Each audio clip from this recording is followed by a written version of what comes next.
नमस्कार आप सभी को। और यूपीपीएससी ने assistant professor botany prelims exam जो कि ऑब्जेक्टिव एग्जाम रहा था उसका रिजल्ट कल डाल दिया है, यानी कि 18 अगस्त को ये रिजल्ट इन्होंने डिक्लेयर किया है। और बॉटनी सब्जेक्ट की बात की जाए तो बॉटनी सब्जेक्ट में जैसा कि आप देख रहे हैं कि 79 पोस्ट थी और उनके अगेंस्ट में 1166 कैंडिडेट्स हैं, उनको क्वालिफाई घोषित किया गया है। यानी कि अब 1166 कैंडिडेट्स को मेंस के लिए, जो कि डेस्क्रिप्टिव एग्जाम है, उसके लिए अप्लाई भी करना है। एक अलग से एप्लीकेशन आपको उसके लिए फिलअप करना है और बाद में उसका एग्जाम देना है, उसको फाइट करना है। और फिर जो तीसरी स्टेप है इंटरव्यू, उसके लिए आप लोग जाएंगे और फिर फाइनली आप असिस्टेंट प्रोफेसर बनने का अपना जो ड्रीम है उसको पूरा कर पाएंगे। तो एक बार वो सभी कैंडिडेट जो इन 1166 में शामिल हैं उन सभी को बिल्स फैमिली की तरफ से, बिल्स क्लासेस सीकर की तरफ से और बिल्स द बायोपॉइंट मोबाइल एप्लीकेशन की तरफ से ढेरों शुभकामनाएं।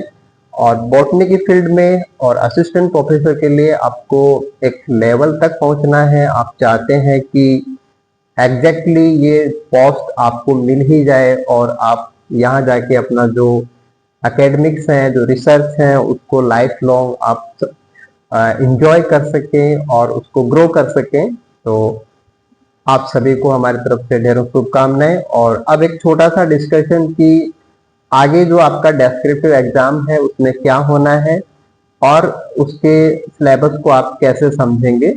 एक छोटा सा वीडियो आज का ये रहेगा। तो चलिए बात करते हैं कि आगे आपको किस प्रकार से तैयारी करनी है।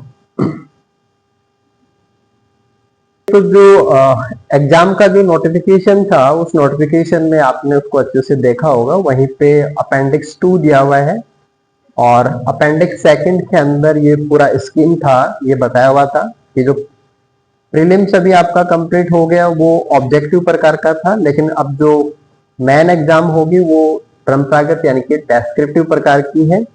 इसमें एक ही पेपर होगा और उसमें टोटल 20 क्वेश्चंस रहेंगे। 20 में से 10 क्वेश्चन है वो 80 नंबर के हैं, दूसरे 10 क्वेश्चन है वो 120 नंबर के हैं। यानी कि 8 नंबर के क्वेश्चन होंगे आपके 10 और दूसरे 12 नंबर का क्वेश्चन होगा एक, और ऐसे भी 10 क्वेश्चन होंगे। तो टोटल 80 मार्क्स और 120 मार्क्स यानी कि 200 नंबर का ये आपका डेस्क्रिप्टिव जो है एग्जाम ये होना है। तो कुछ क्वेश्चन थोड़े से छोटे लेवल के हैं, उनको प्रत्येक क्वेश्चन 8 नंबर का रहेगा और जो बड़े हैं उनका 12 नंबर का एक क्वेश्चन रहेगा। सिलेबस आप लोगों के साथ नोटिफिकेशन में ऑलरेडी शेयर किया हुआ है। सिलेबस में टोटल 10 यूनिट्स हैं। अगर बात की जाए तो सबसे पहला जो यूनिट है वो नेट का जो सिलेबस है, molecule and their interaction to the relevance of biology, यानी कि बॉन्डिंग्स वगैरह है, बायोकेमिस्ट्री है, सारा कुछ वही है। सेकेंड यूनिट की बात की जाए तो सेकेंड यूनिट के अंदर आप चेक कर सकते हैं सेल बायोलॉजी रखा हुआ है। नेट का जो प्रॉपर सिलेबस होता है वो सिलेबस है, सेल बायोलॉजी है। और इसके बाद में थर्ड यूनिट के अंदर जो मॉलिक्यूलर बायोलॉजी है, सीएसआर नेट का प्रॉपर सिलेबस वो का वही है। फोर्थ यूनिट में जाएंगे आप तो यूनिट नंबर 4 को आप चेक करेंगे तो यहाँ पे सेल कम्युनिकेशन, सेल सिग्नलिंग, यानी कि ये भी नेट वाला यूनिट ही है। फिर यूनिट नंबर 5 में प्लांट फिजियोलॉजी है ना, जो सिस्टम फिजियोलॉजी प्लांट होता है, प्लांट फिजियोलॉजी आपको दिया हुआ है। यूनिट नंबर 6 को देखेंगे तो यहाँ पे जेनेटिक्स है, इनहेरिटेंस बायोलॉजी।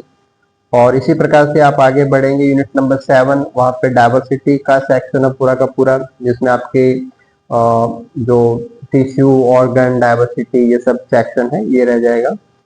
यूनिट नंबर 8 की बात करते हैं अपन। तो देखिए यूनिट नंबर जो 8 है वहां पे इकोलॉजी है सारा का सारा, ये भी अपन नेट में पढ़ते हैं, नेट का पूरा सिलेबस वो का वही है। देन यूनिट नंबर 9 के अंदर इवोल्यूशन एंड बिहेवियर है, तो आपको प्लांट साइंस के रिगार्डिंग थोड़ा सा इसको ध्यान देना है, उस प्रकार से पढ़ना है। हालांकि एग्जाम्पल्स तो आप एनिमल साइंस से भी लेंगे। यूनिट नंबर 10 के अंदर अप्लाइड बायोलॉजी और मेथड्स जो है वो सारे के सारे हैं। यानी कि जो आपका नेट का सिलेबस होता है उस नेट के सिलेबस को थोड़ा सा कंसाइज किया गया है और बॉटनी के रिगार्डिंग इसको रखा गया है। जैसे कि सिस्टम फिजियोलॉजी एनिमल है वो उसमें से नहीं है, डेवलपमेंटल बायोलॉजी है वो इसमें नहीं है। तो नेट का सिलेबस है, सिलेबस में टोटल 10 यूनिट्स वो रखी गई है। पेपर जो है वो आप यहाँ पे चेक कर पा रहे होंगे कि आपको डेस्क्रिप्टिव वे के अंदर तैयार करना है, यानी कि आपके पास टोटल 20 क्वेश्चन है। यानी कि आप मान के चलें कि आपको 10 यूनिट्स है और 10 क्वेश्चन है। 8 नंबर वाले क्वेश्चन भी 10 हैं और 12 नंबर वाले क्वेश्चन भी 10 हैं। तो हर एक यूनिट से आपको एक क्वेश्चन करना होगा और आपका प्रिपरेशन जो है उस प्रिपरेशन में आप ऑलमोस्ट एक यूनिट से 5 क्वेश्चन ऐसे बनाएं जो टेंटेटिव क्वेश्चन हो, यानी कि जो एग्जाम में पूछे जा सकते हो। और उन क्वेश्चंस के आंसर्स में आपके सब हेडिंग्स क्या होंगे, है ना। जैसे मान लो कि आप बीटा ऑक्सीडेशन तैयार करते हो तो बीटा ऑक्सीडेशन को आप कैसे समझाएंगे, ठीक है। मान लो कि आपने एपिस्टेसिस या जीन इंट्रैक्शन तैयार किया तो उसको कैसे समझाएंगे। तो कोई भी एक यूनिट लीजिए, उसके अंदर सिलेबस को पूरा एक बार गो थ्रू कीजिए और सिलेबस के बाद में आप उसमें से 5 इंपॉर्टेंट क्वेश्चंस उनको बनाइए और 5 इंपॉर्टेंट क्वेश्चंस के फिर टेंटेटिव आंसर्स में आपके बुलेट्स क्या होंगे, हेडिंग्स क्या होंगे, डायग्राम आपको लेना है तो कौन सा लेना है, लेबलिंग किस प्रकार से करनी है, ये एक रफली फ्रेम आपको करना है। क्योंकि एग्जामिनेशन भी आपका भी जल्दी होना है तो टाइम भी बहुत ज्यादा नहीं है। और अगर आपको किसी प्रकार की डिफिकल्टी आ रही है क्वेश्चंस को बनाने को लेके या मतलब उनकी फ्रेमिंग करने को लेके, तो बिल्स द बायो पॉइंट पे आप सभी का स्वागत है। हमने एक डेमो कोर्स यहाँ पे लॉन्च किया हुआ है। डेमो कोर्स का मतलब है कि हमारे जितने भी कोर्सेज चलते हैं उनका एक डेमो है यहाँ पे रखा हुआ है। तो यूपीपीएससी डेस्क्रिप्टिव एग्जाम के अंदर टोटल 10 यूनिट जो बॉटनी की हैं उनसे कैसे क्वेश्चन पूछे जा सकते हैं, उनका पूरा फ्रेमिंग आपको इस डेमो के अंदर मिल जाएगा। डेमो के लिए आप मोबाइल एप्लीकेशन को डाउनलोड कीजिए बिल्स बायो पॉइंट को, और फिर वहां पे आप इसको रजिस्टर कीजिए। रजिस्ट्रेशन की जो प्राइस है वो आप देखेंगे, आपको समझ में आ जाएगा कि इसकी कोई प्राइस नहीं है और ये ऑलमोस्ट फ्री है। बस ये कि आप यूपीपीएससी के लिए जा रहे हैं और bills the bio point Rajasthan assistant professor botany के लिए एक वेल नोन फिगर है, तो हम चाहते हैं कि आपकी हम हेल्प कर सकें और आप इसका पूरा फायदा उठा सकें। तो अगेन आप सभी को शुभकामनाएं। डेस्क्रिप्टिव एग्जाम की तैयारी आपको पूरी जी जान से करनी है, पूरी मेहनत से करनी है। और जहां भी आपको कोई दिक्कत लगती है आप वीडियो के कमेंट बॉक्स में बिल्कुल से हमें पूछिए, आपके जो भी इश्यूज हैं उनको हमें बताइए और हमारे डेमो सेक्शन में जाकर के पूरा इसका जो फ्रेम है उसको समझिए और उसके बाद में अपनी प्रिपरेशन चालू कीजिए। Thank you so much, good luck आप सभी को। Builds the BioPoint.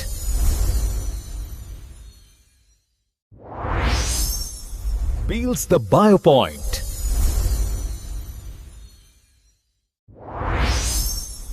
Builds the BioPoint.